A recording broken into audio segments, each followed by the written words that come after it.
Right guys, this is a bit of a waffly vid, but quite a few of you have asked about this alternative or backup power supply, which I'm sure you're aware that I've got in this place. It's only a small system, but now it's back in 2006. I wanted some sort of backup supply, but I didn't want a dirty great big diesel Jenny just sitting there idle, because it's just going to rot, or round here it's just going to get nicked, to be honest.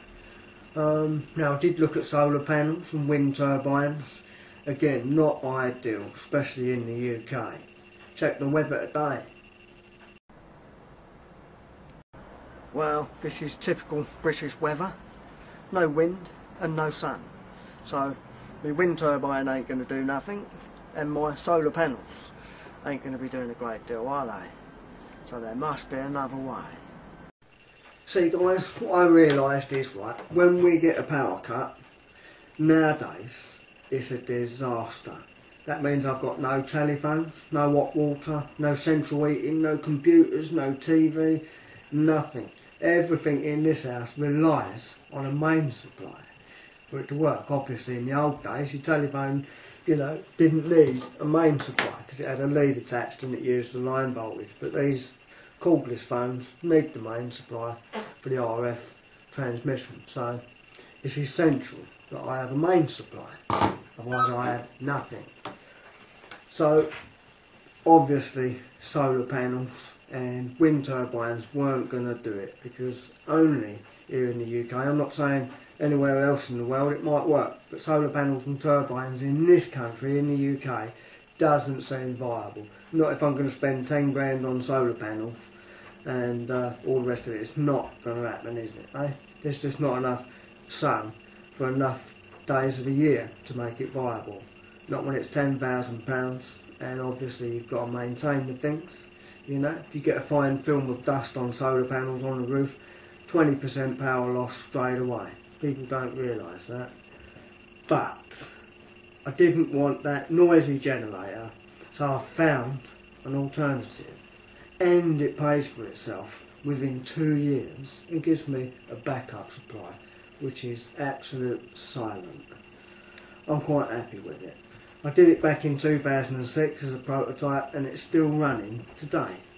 And it's so easy, you kick yourselves. And all it is, it uses that economy 7, which is cheap electricity, right, which you get at night time, which was designed for storage heaters.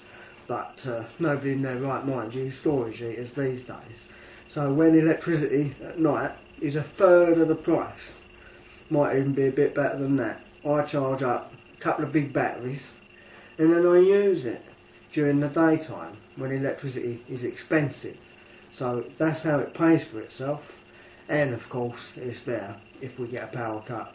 The batteries just take over with the inverter, and primarily it runs the lights, but if I flick a switch then it will run all the essentials in the house. Fridges, freezers, TVs, satellites, computers, telephones, all sorts of mobile phone chargers, clock radios, all the small stuff. But obviously it won't run electric showers and electric cookers, not that I need it. So we'll have a little look at it in detail. Apologies for the waffle, not very good at these waffle vids, but we'll have a look at it and I'll try and explain how it works. It's not quantum physics, quite straightforward. Well, the good part is everything's hidden away in this cupboard, but I do normally have one door open, obviously for a bit of ventilation. There's two 6-volt batteries there, creating 12 volts 600 amp hour, and there's another UASA 150 amp hour battery just there. These ones have got a shelf life of about 10 years. Each battery's got its own fuse and a selector switch. I can actually change from one battery to the other without interrupting the power, or indeed have both. That small charger just does the charging for standby use for emergency power. And that's a bit of a bigger charger which whacks out 50 amps, and I use that for cyclic use, i.e. using it on a daily basis. There's the inverter, pure sine wave. I wouldn't use a modified sine wave on anything personally, and that is on all the time, and it has been now for 6 years. It never goes off. There's the various sockets, 2 different chargers, the inverter supply, and just in case one day we manage to get solar panels that work without a decent amount of daylight, which is unlikely. Obviously they provide some power in dull weather, but you know, we need hundreds of amps. I don't want 50 or 60 watts, I need kilowatts on a cloudy day. Then I'll consider using it, but at the moment it is not used. Right, so that there was the easy bit. Stuff 4 kilowatts into them batteries at night when it's cheap, and then use it during the day when it's expensive. Now let's look at the control panel, which is slightly more complicated, but it's still not too bad. Right, there's the electric meter. Obviously at the moment it's daytime, so I'm being charged the full price per kilowatt, and at 10:30 it flicks over to the low units, which is nighttime rate, which are the cheaper units, and that's where I do my charging. And just out of interest, here is a typical UK consumer unit. It's got an RCD built into that. It's a split load box. There's all the breakers.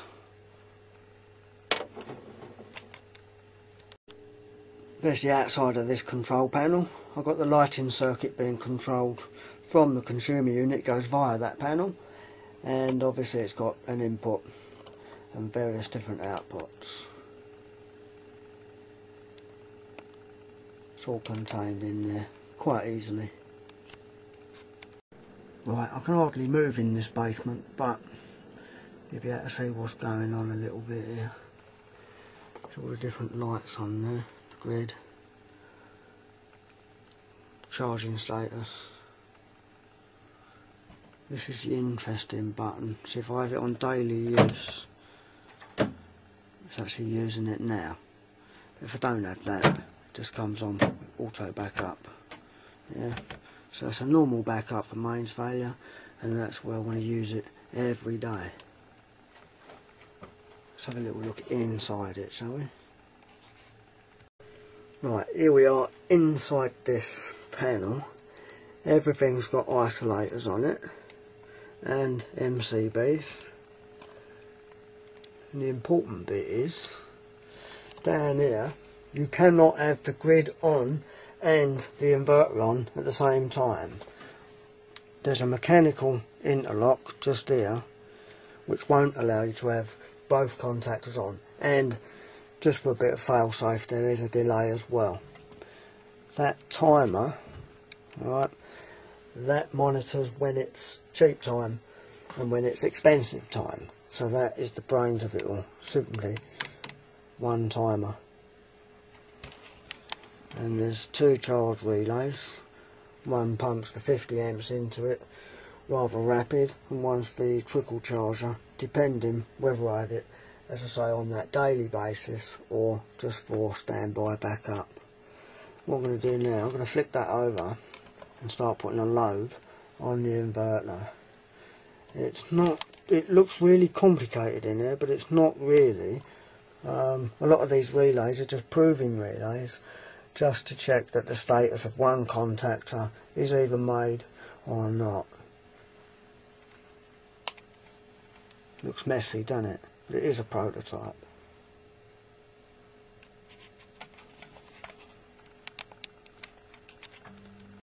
So I'm going to set this box now. So now I'm going to use what I stored cheaply last night. And let's go and crank that inverter right up. Right, I'm going to go and turn some lights on. In my living room I've got 400 watts worth of halogen lights, in the kitchen 200 watts, in the bathroom another 200 watts. So let's start turning some lights on.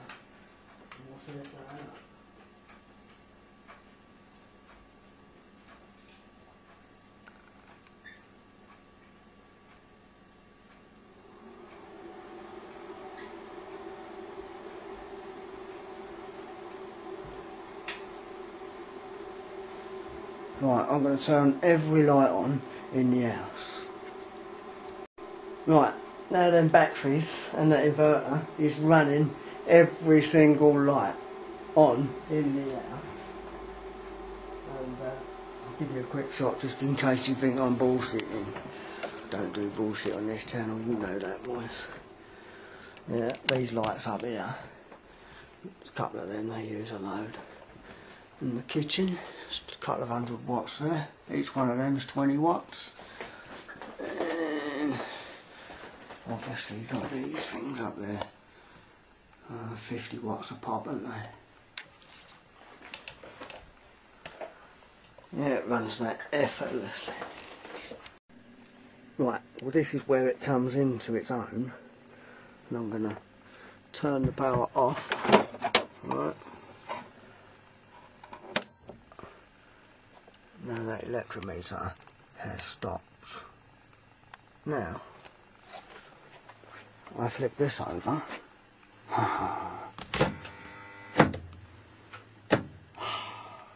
Now it runs the whole house.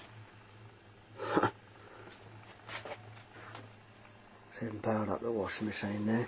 Everything's ready to go. Oh, even the cat. Oh, I forgot about all that. Right, so we've got absolutely no power whatsoever coming into the house. And I'm going to boot this computer up and carry on as normal. It's running all the lights, fridges, freezers, central heating, telephones, so if the phone works. Oh, it's a nice noise.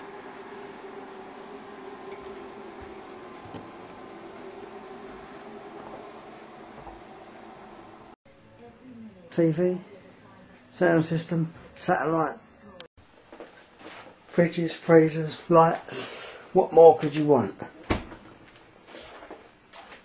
They even got a spark for the electric cooker.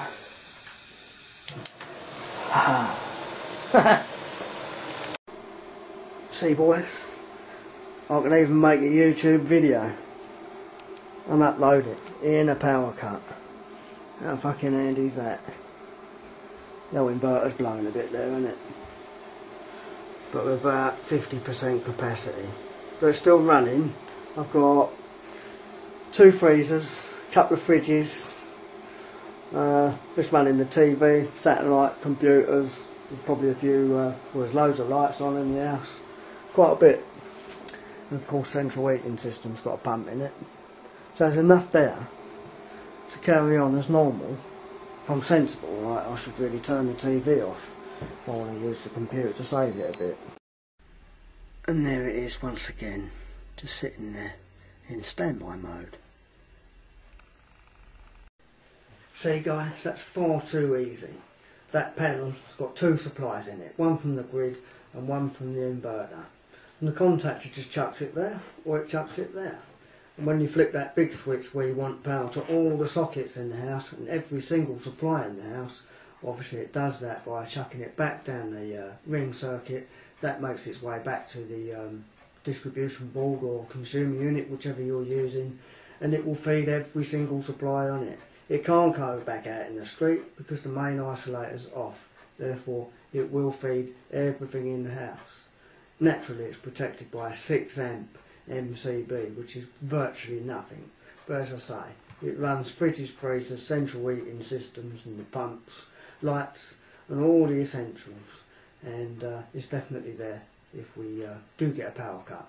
And as I say, pays for itself because on a daily basis, if selected, it will run the lights in early evening, which in this house all the bloody lights are on day and night, so it definitely pays for itself.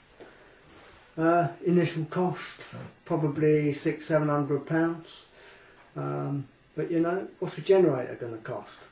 And if it sits there just rotting away when you really need it, bastard thing ain't going to start, is it? At least with this, it just kicks in automatically. I don't have to press buttons and things for lights or all the rest of it.